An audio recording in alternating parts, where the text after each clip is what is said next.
Deep beneath the scholar's city shines a false sun within a fabricated sky. In any age exist those who consider the floor an extension of their bookshelves, and this vault's architects surely belonged to that special breed. If the stack grows too high, start a new one. If no room remains, then make more rooms. A simple solution at first, and then bit by bit, a profound transformation. Knowledge buried beneath knowledge, a growing, creeping labyrinth from which there is no escape.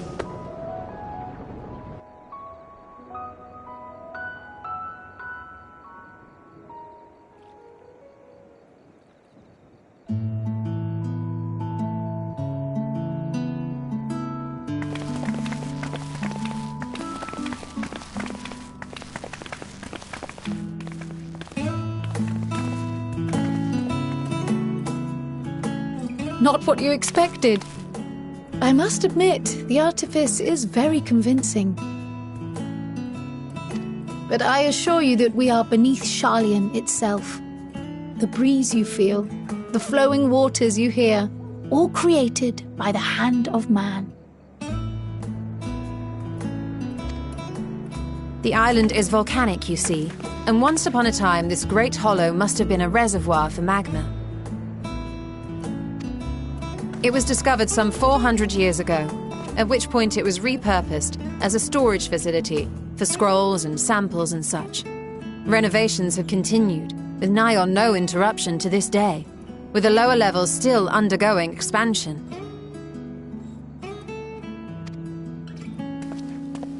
Aren't those people gleaners?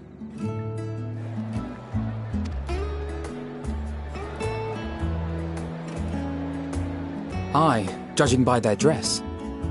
They are said to work alone as a rule, but 'twould seem that rule is being enthusiastically broken today.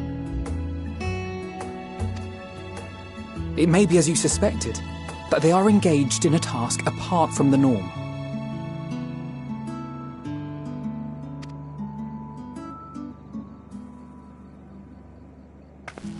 Let's spread out and get some answers then.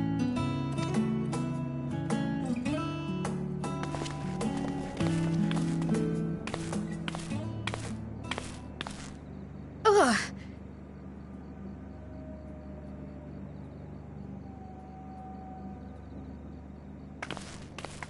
Did you call to me just now? No.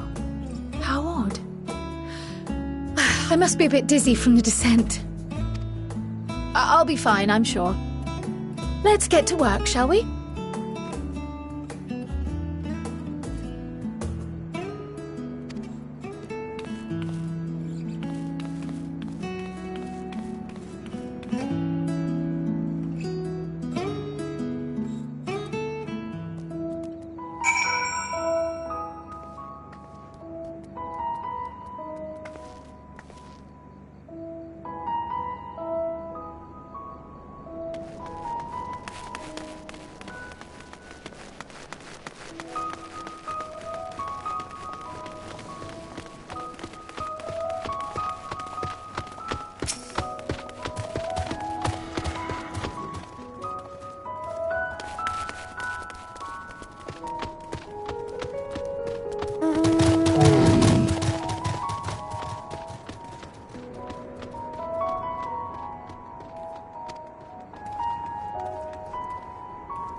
Fair shot.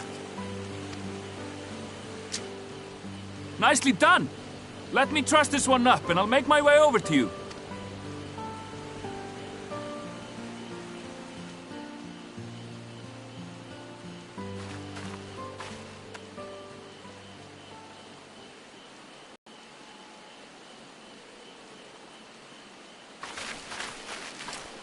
There you are. Any new revelations?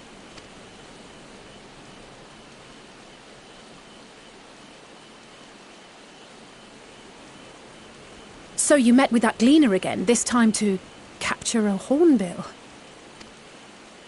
I understand catching and bringing in creatures from the outside, but what's the point of chasing after ones already here? Oh, it's a simple thing, really. Occasionally, we remove specimens no longer needed for study, or those we've had difficulty raising. But we can't simply turn them loose. Safely returning such creatures to their native habitats is another facet of a gleaner's duties. But not in this case, I'm afraid. I've been asked to bring the bird below.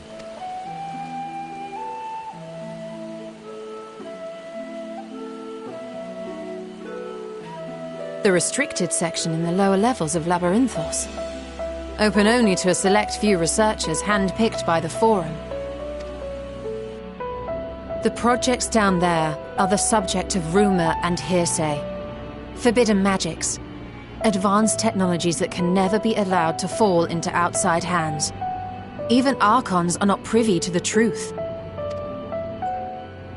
Those who are, the researchers involved in this secretive work, are not permitted to walk freely in the city, and are instead required to live in isolated quarters. What could a facility subject to such strict security protocols possibly need with a hornbill? An experiment? Possibly. I wasn't afforded an explanation. But judging by the requisition list given to me and my colleagues, I doubt it's for any kind of advanced research. I'd be more inclined to believe we were making preparations to migrate to the south. Mericidia or thereabouts. What? Why would you say that? Much of the flora and fauna we were asked to procure could serve as reliable sources of sustenance. They're comparatively hardy species, too, able to endure harsh climates. And among them are specimens known to be effective in improving soil quality and purifying water. When you put it that way, migration does sound like a reasonable assumption. That's all it is, though. An assumption. Through our tasks, we gleaners glimpse only bits and pieces of the Forum's plans. Our prime concern is that our requisitions, be they living or otherwise, are properly preserved for the knowledge of future generations. Now, I really must be going. I regret that I cannot reward you as you deserve. Perhaps you might reward us after a fashion, then. It is imperative that we reach the lower levels. And seeing as you are already set to descend with your assigned cargo, mayhap we could accompany you as your assistants. I'm afraid that won't be possible. Once the animals have been prepared for transport, we send them down separately via the lift. I will of course follow after to make my report, but I can hardly pass you off as porters when there's nothing left to carry. Indeed. Pray forget I said anything.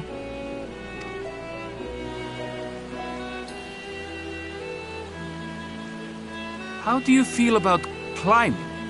If you've strength and the courage to brave it, then there is another way down. This path leads to the 33rd facet, a mineshaft excavated during one of our expansions of Labyrinthos. While I cannot guarantee that the passage is safe to traverse, it should provide access to the medial circuit below. I never even knew such a place existed. Thank you. This is the perfect solution. You're quite welcome. But consider yourselves warned. If the going proves too treacherous, you do well to turn back. I bid you good day.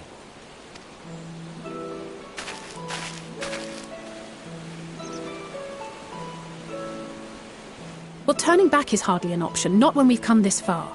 Let's go and take a look at this mine shaft.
Hard to look away, isn't it?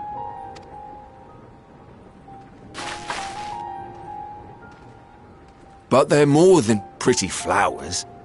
Heart blooms are attuned to ambient emotion.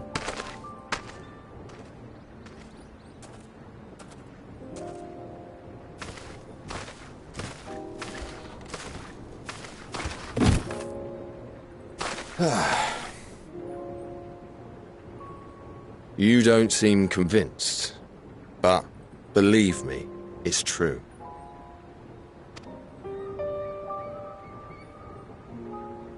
This ashen grey, for instance, it mirrors the anxiety and urgency of those working nearby as they rush to fulfill sudden orders. Intense feelings like those spur the petals to change colour. Bright glowing hues in the presence of joy, dark subdued shades for frustration or despair. Yet even with the collected wisdom of Sharlayan at our disposal, we've yet to identify the underlying principle of this empathic effect. And there are other mysteries besides. Although the flower is extraordinarily long-lived, its low reproductive rate has made it difficult to find younger populations growing in the wild. With too few sightings to map its distribution, and no closely related species to track, we've been unable to pinpoint its land of origin.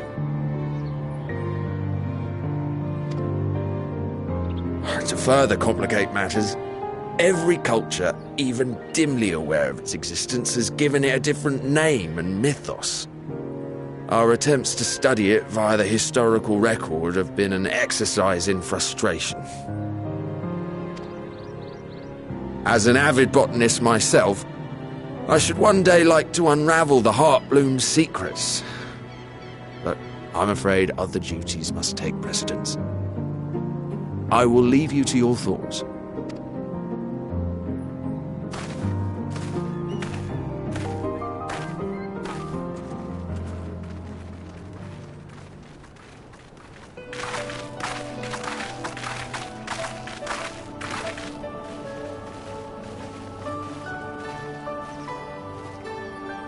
Have you learned aught of interest?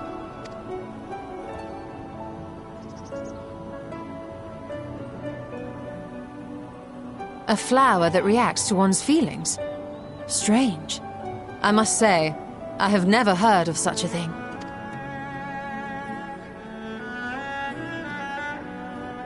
This is all very fascinating. But as it stands, we've failed to gain any significant insight into the Forum's undertaking.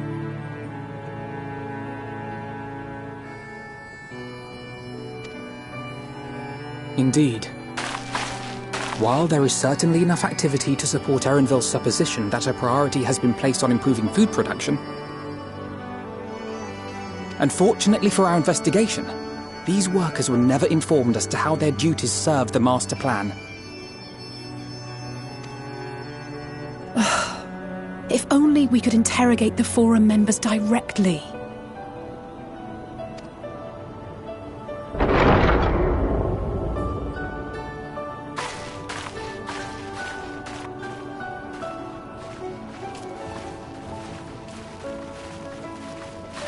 Isn't that the entrance to the Archaean?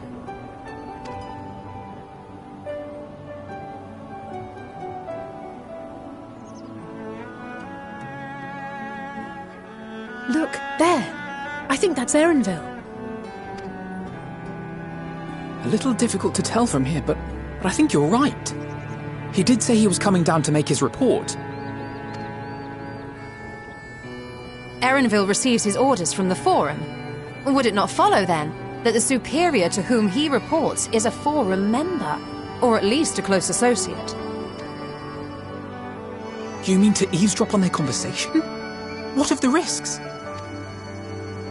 Ours alone to bear. We won't interfere with Erenville's work, nor will he be implicated as an accomplice. If you're not comfortable taking part, I can do this alone.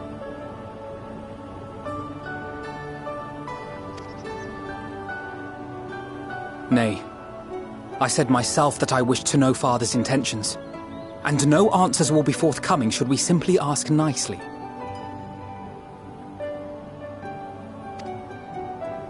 We can apologize later, should it come to it.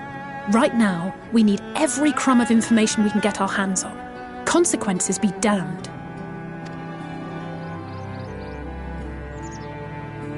It might be best if you came along as well. In fact, we should all...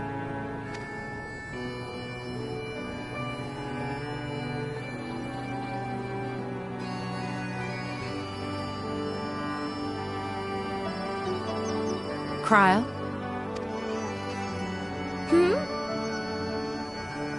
Oh, yes. That certainly sounds like a plan. I'm glad you agree.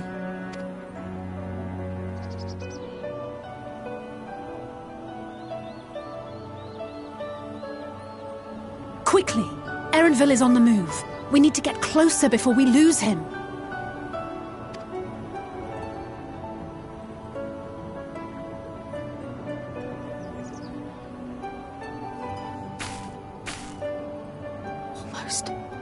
I can almost reach you.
I trust you will find your compensation to be more than satisfactory.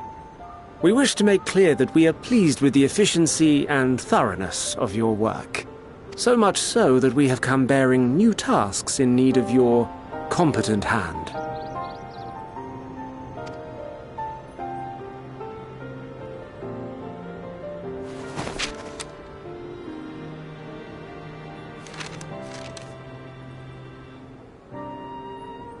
Another lengthy list.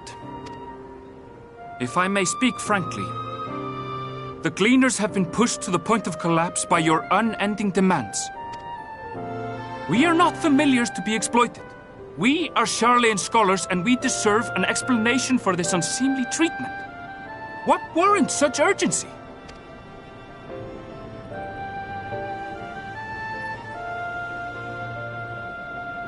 In an age long past, Sharlayan was charged with a momentous duty. And now that word of the final days hangs heavy in the air, the time has come for us to fulfill that charge. I can say no more, but I promise you this. All will be revealed in due course. And when it has, you will understand that your toil was in service to the greatest good.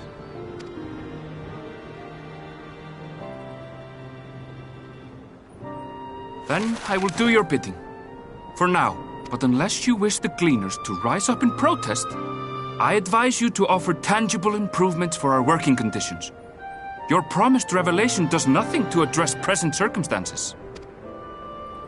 A fair point. Your concerns will be conveyed to the Forum.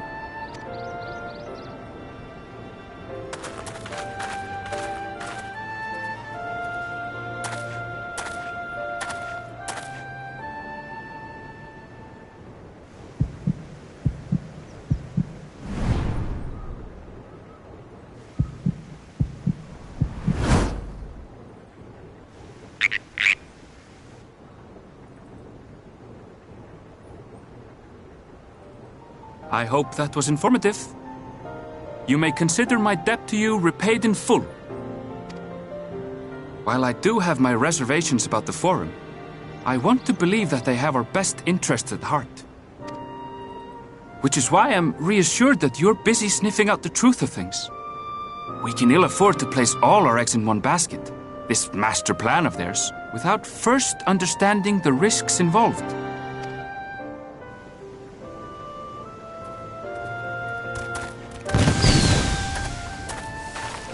Wait! How did you know it was us? If you mean to impersonate a toad, try studying the real thing. And don't try to fool an expert.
For you.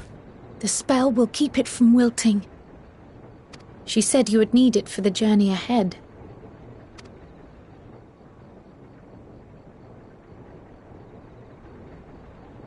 Will you speak with her now? I cannot hope to match Minfilia's clarity, of course, but...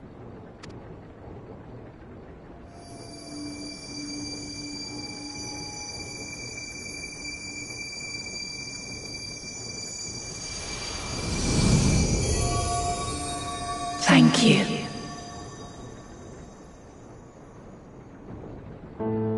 Do not worry. She has lent me her body for only a moment. Just as I could not save the first from the flood of light, it has become arduous for me to interact with the physical world without assistance. Though I might converse with you for a time, the incorporeal form I assumed on the ship would be incapable of casting even the simplest enchantment. It is in the depths of the ethereal sea, the place to which all life returns, where my influence is greatest. After Menphilia's sacrifice on the first, it was to the sea, here in the Source, where I ferried her soul. I wished that gentle spirit to find rest in the world she loved so well. Her, and another who may yet have a part to play, though that will depend on you. Take the flower, walk free, for you are free, to go where you wish, to believe what you will.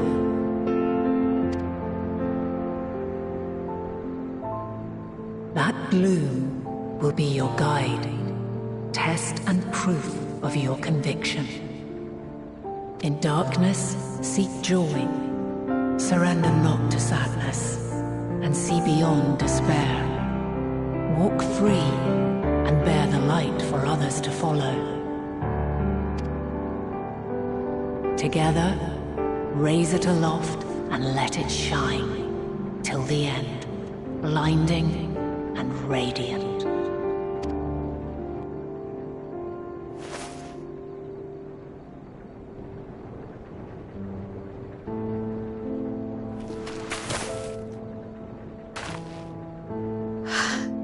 That was all too brief. Already she seems so far away.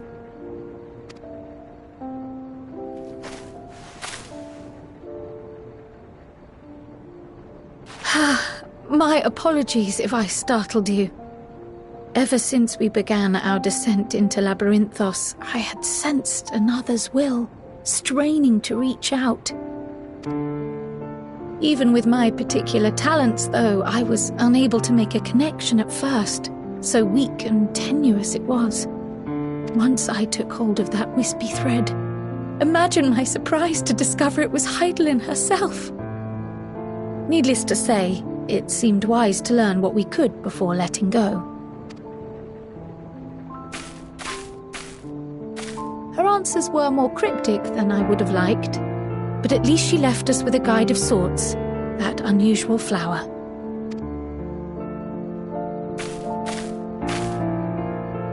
Yes, we are definitely making progress. You can't be serious! We've done nothing wrong!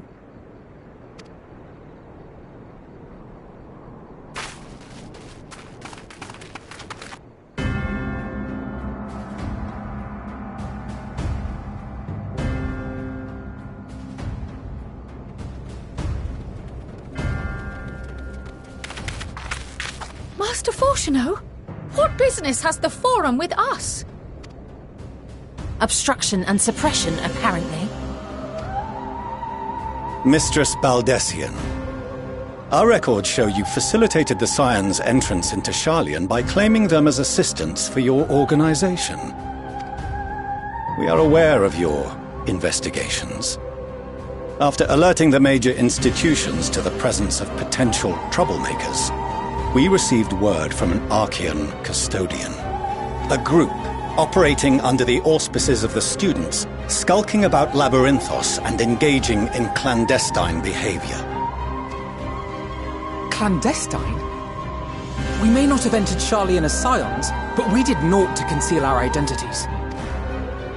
Our only purpose in this city is to seek the truth. I can think of no reason why our actions should warrant the Forum's intervention. 'Tis not our way to discourage the pursuit of knowledge, but the timing of such pursuits must be considered, not to mention their potential impact. With the world in chaos, we, the true caretakers of wisdom, have committed ourselves to an undertaking that demands the utmost discretion. And we will not risk its success by turning a blind eye to disruptive foreign elements in our midst. What, then, is to be our fate? Will you put us on a ship back to Eorzea? The Forum will convene to examine your case. The results of said inquiry will determine your future in this city. As for your absent companion, he has already been detained. Grah! But why? Is reading a crime now, too? Reading is encouraged, celebrated even. Not, however, of the volumes shelved in the restricted section of the library.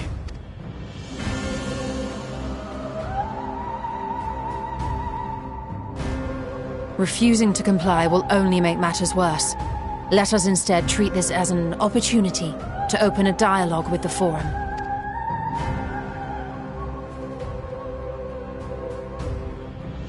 Silence is often one's best defense. I would advise against prolonging the proceedings with frivolous discourse. But enough. This is not the place for debate. The rostra await.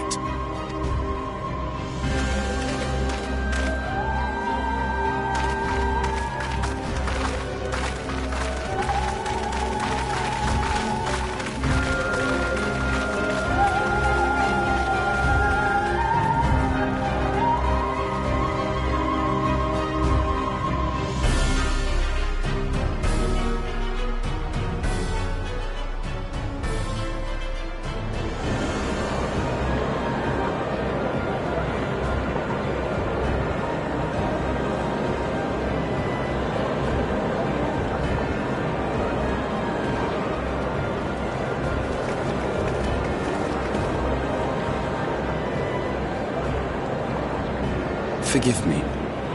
I was careless. We would have been detained regardless. This way, at least, we managed to stay together. I trust your time within the Forbidden Archives was well spent.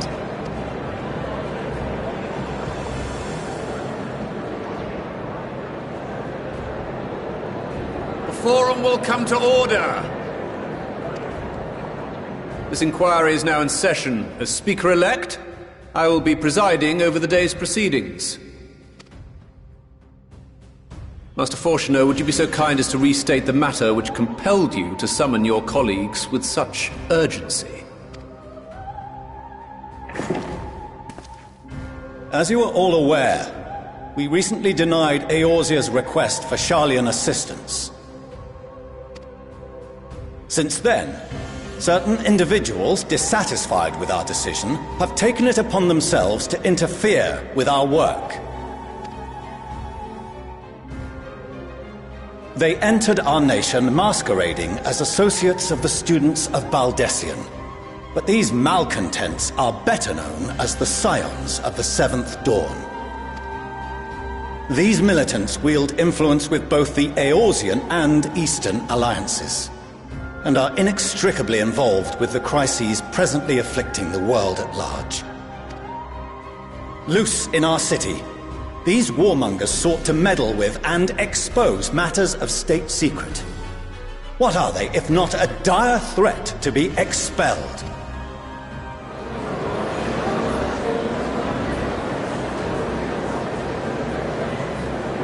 You have tarnished the good name of the students. Galuf would be ashamed.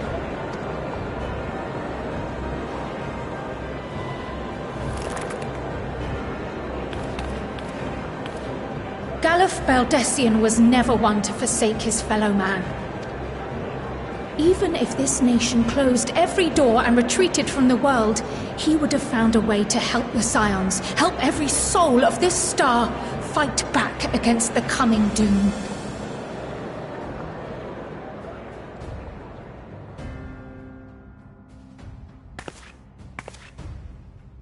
A terrible enemy stands poised to lay waste to all we hold dear. In the face of such madness, Eorzea reached out to Sharlayan, a respected ally, in the hopes of forming a united front. Was your curt dismissal truly the best you could offer? Or are you so preoccupied with your momentous duty of an age long past that even the end of the world is unworthy of your attention?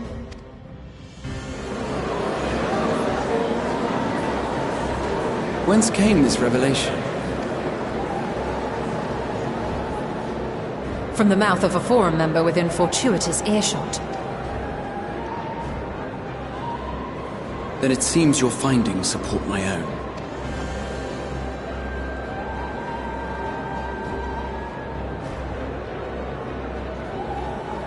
The reason I visited the restricted shelves was to study records of the Forum's policymaking process, to better understand the historical trends underlying their most major decisions.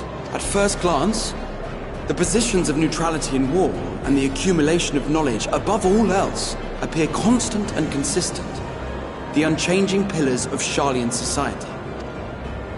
And once upon a time, I might have left it at that. These days, however, I am more attuned to the subtleties of governance, and so I noticed something odd.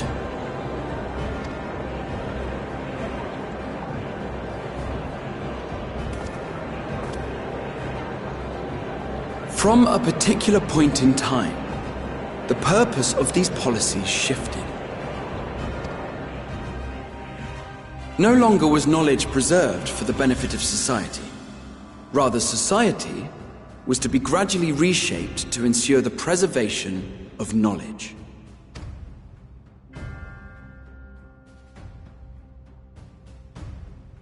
The most conspicuous and telling change was the one which befell Labyrinthos. Once little more than an oversized storehouse, an enormous allocation of funds saw it transformed into an advanced research and archival facility. I also discovered a fascinating account on the finances of our Dravanian colony. The settlement attracted students from far and wide, and the connections and tuition fees thus acquired were funneled into further improvements for the archives. Now, there is no question that our nation's progress is tied to the acquisition of wisdom.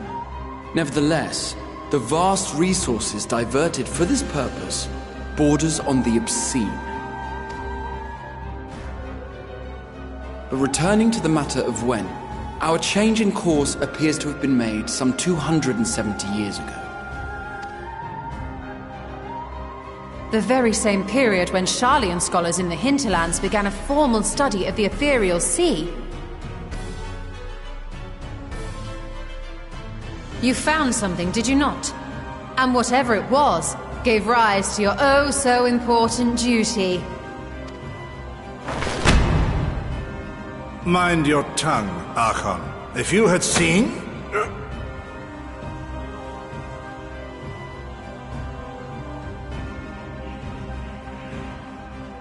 Yes, we are bound by a duty we cannot ignore. Knowing this, what would you have us do? Abandon our vital work and join you on the field of battle? We will never choose the way of the sword. We will fulfill our mission not through strife and bloodshed, but survival. Come what may, we shall live on. We must. Do as you must, then. But we Scions will fight until the heavens fall, until our last breath.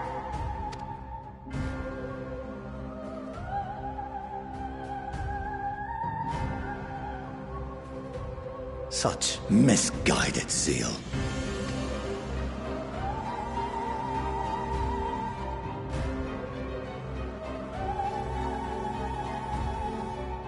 Father, Master Fortuno, I fail to understand the stance you have elected to take. But by the same token, I have yet to find a compelling argument to counter the challenge you put to us in Gridania. Still, in the midst of my uncertainty, I must trust in myself to do what is right, as others have chosen to trust in me.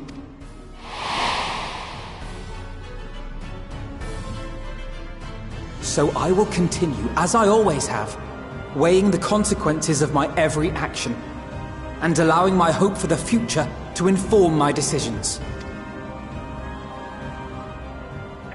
That's quite enough. Have you all forgotten the reason for this assembly?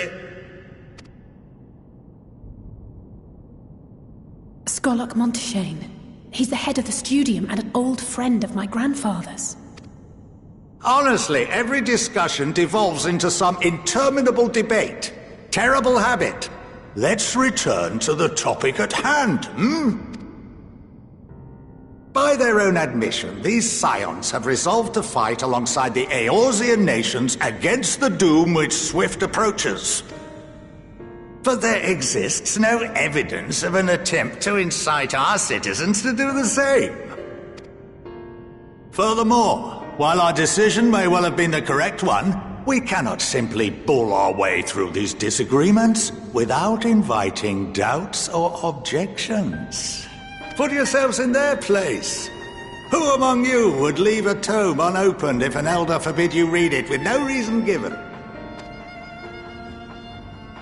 Now, if we're to quell further discontent, then we must conclude this matter with a fair and even hand.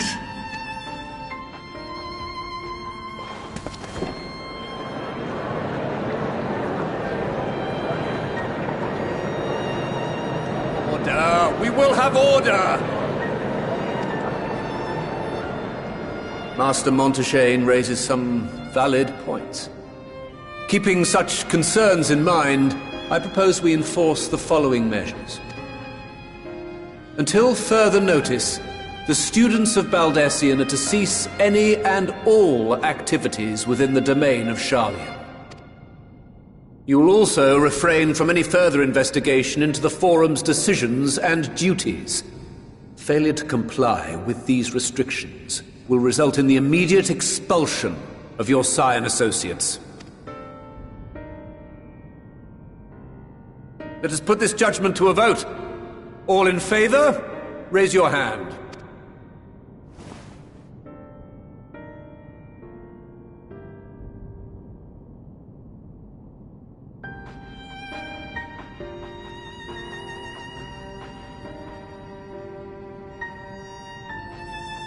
I count 51 for and 48 against.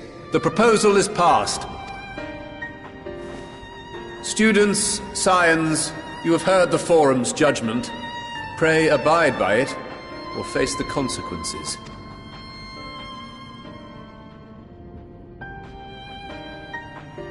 Honored members, I thank you for your time.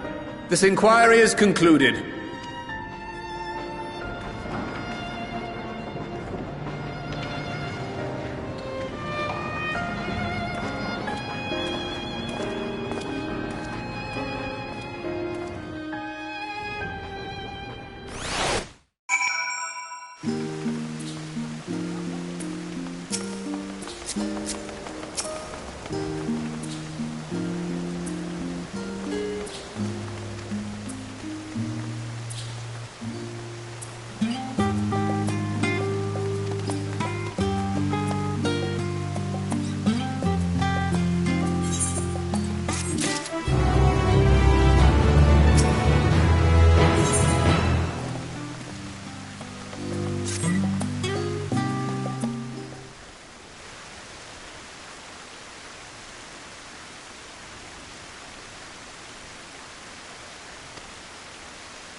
Welcome home, my lady.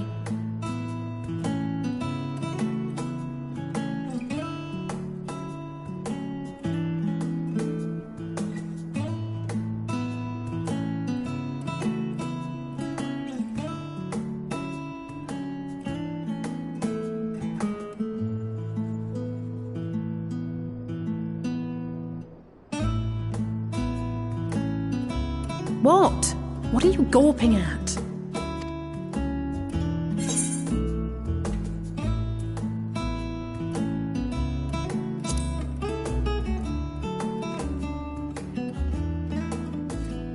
I'll have you know I'm quite fond of the Rising Stones.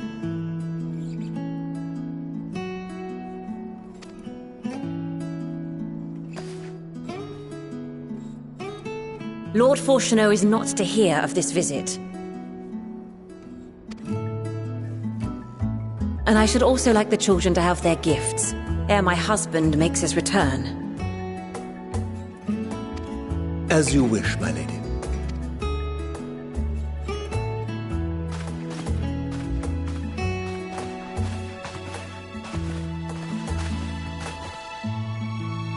Master Alphino, Mistress Alice, if you'd accompany me upstairs. We shan't be long.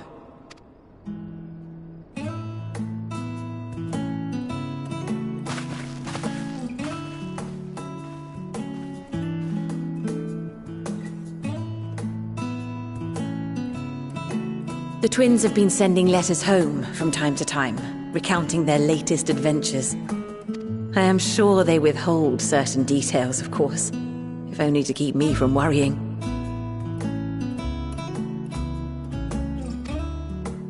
Yet a mother worries all the same.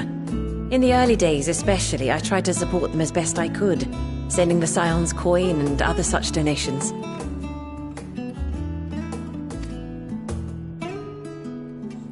Fortunately, they have found the strength to overcome adversity time and time again. Their words grow more confident with every letter, their depictions more vivid. The triumphs and defeats, the joys and sorrows. 'Tis clear that they have come to find value in every experience. But of those they treasure most, it would seem that meeting you might be the most impactful. Why, since that fateful day, I do believe there has not been a single missive in which you were not mentioned by name.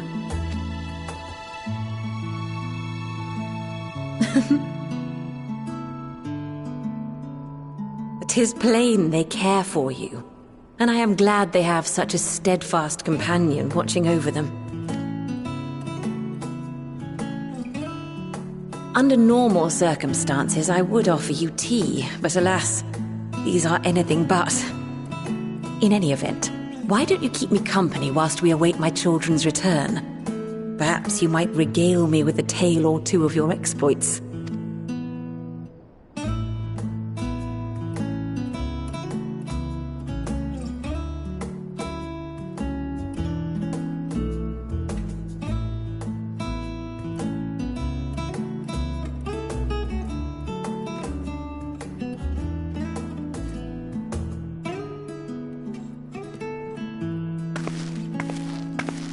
When you mentioned gifts, I wasn't sure what to expect. Mother, Oh, look how well it fits you. And the style is to your liking?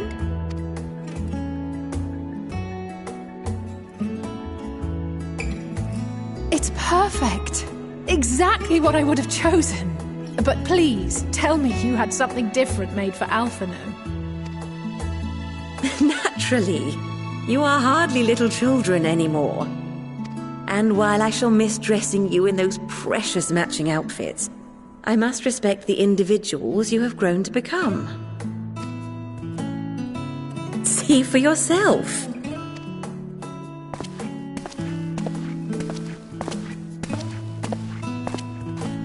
Thank you for the splendid clothes, Mother. Stylish, comfortable, and eminently practical. I am so glad you like them. They are, however, missing one final touch.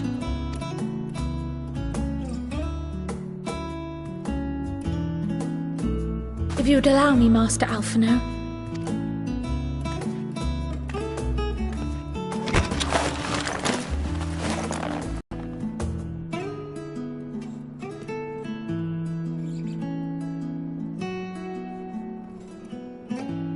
Wait. Are these... A sage's tools of the trade. They belonged to your father.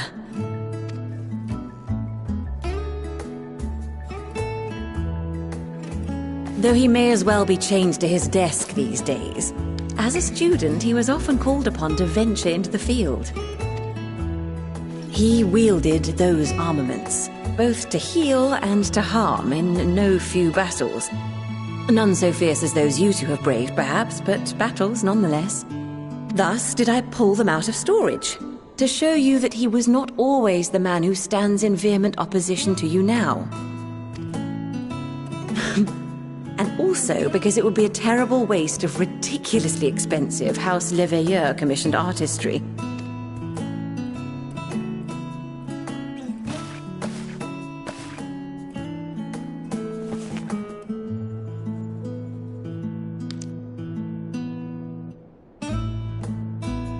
I am told these devices are quite difficult to master, but someone of your extensive experience should soon have them darting about with grace and aplomb.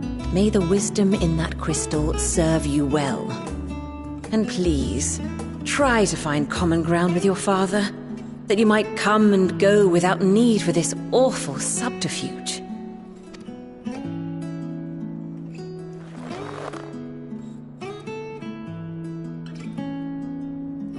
We will, Mother. I promise. My final gifts to you, before you run off, are an observation and a suggestion. Firstly, Fortunato has ever been a serious man, but it was only after you were born that he truly lost himself in his work. I may not know the Forum's inner workings, but I know your father's. The timing of that change in him holds some significance. Secondly, do not seek to best your father with words. Far better that you simply show him. Let him discover the merit of your actions, after they cannot be undone.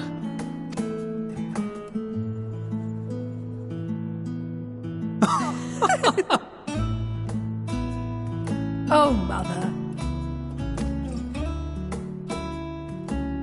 We shall take your wisdom to heart. Thank you again for these gifts, and farewell for now. Safe travels, my children. Eat well, stay warm, and keep your friends close.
Your time in Thavner has certainly been eventful.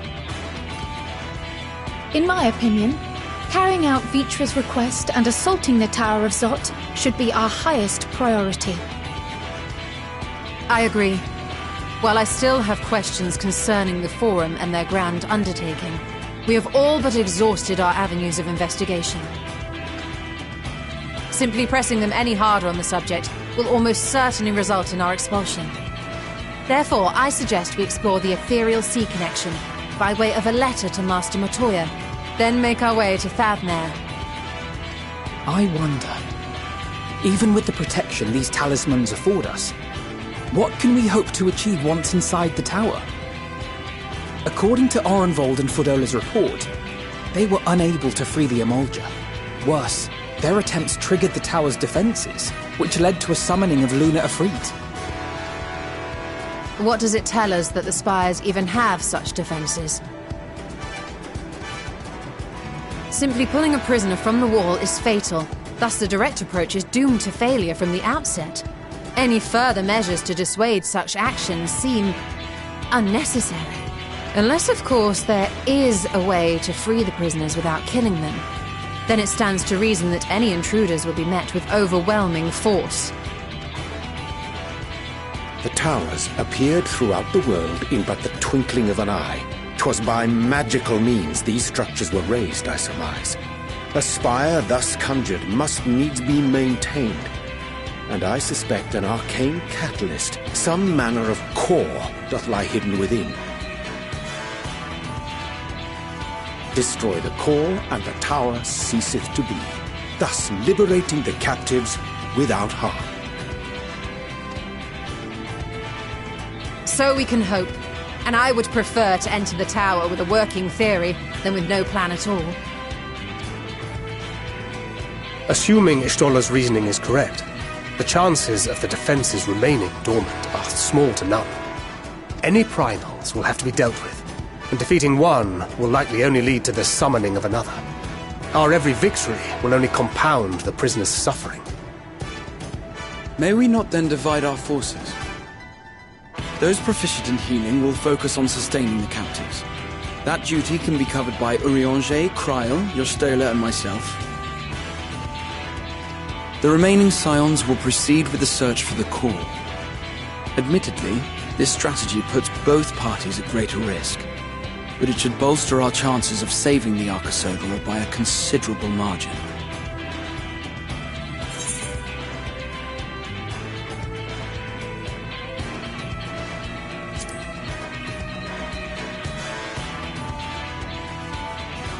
If you're to fight primals, then you'd best have at least one healer with you. And I am more than happy to fulfill that role. I found wielding a sage's armament to be rather intuitive, and look forward to testing them against a more challenging foe. It seems we have a plan. All that remains is to carry it out. I will inform Rads at Han of our movements, so let us make our preparations and regroup near the tower. The military post in what's left of the Hamsa hatchery should serve as a convenient staging point. That sounds perfect. And remember, the experimental aetheryte at the confluence is there for those who need it, so there's no excuse for being late.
Is everyone all right?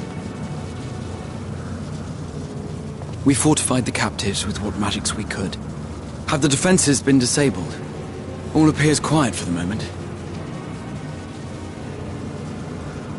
The lower floors were disturbing enough, but this place feels wrong. The ether is heavy and thick, like wading through a quagmire.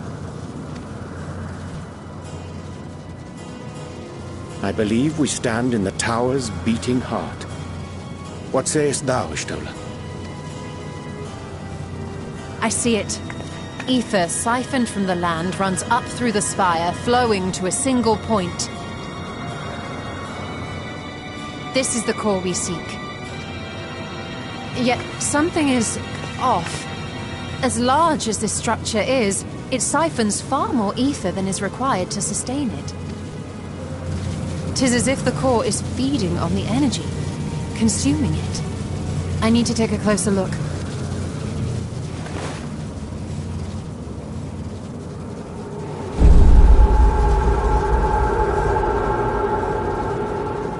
Curious. There is something there embedded inside the core. A man's limb. This is what we came to destroy? Yes, if you would be so kind.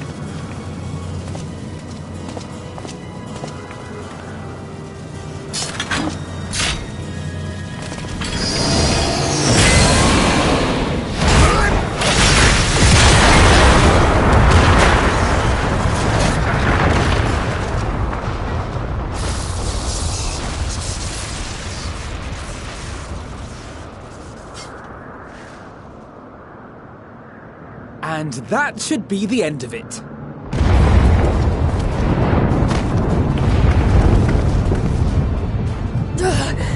What now? My theory that the tower might come crashing down following the core's destruction doth appear to be correct. Bully for you! And how are we supposed to survive the fall?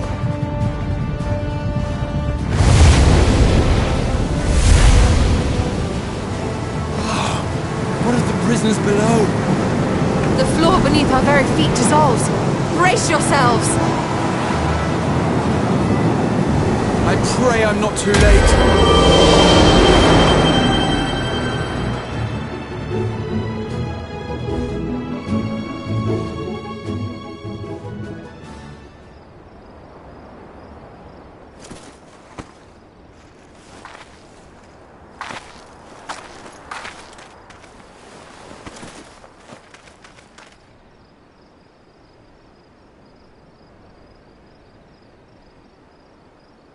Oh, what happened? Where are we?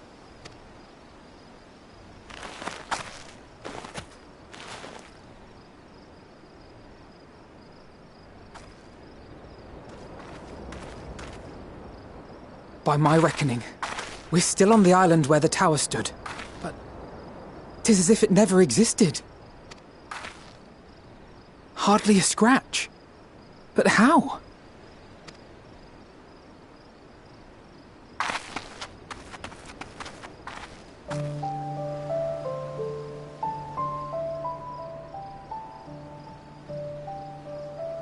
Graha wove a levitation spell at the last moment. Large enough to catch everyone, it would seem.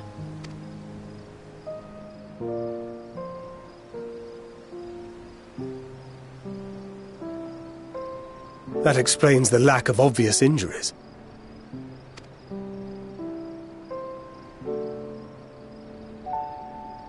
The expenditure of so much ether has taken its toll. He will need plenty of rest, but should otherwise be none the worse for wear.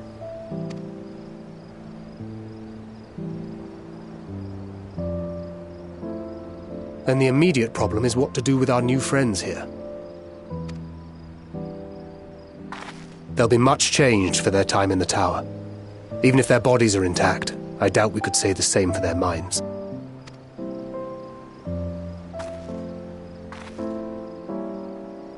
Angelo and I will take care of that. I have every faith in you, Alize. but there are just too many for you to treat alone.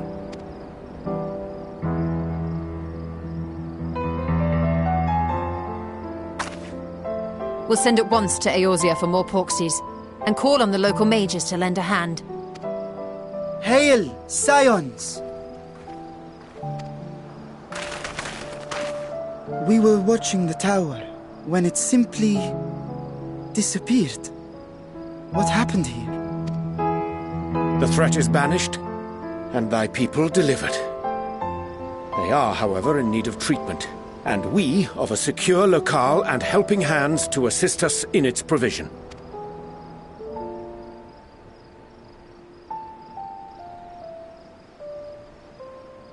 You shall have all this and more. Come, let us convey these unfortunate souls to the city.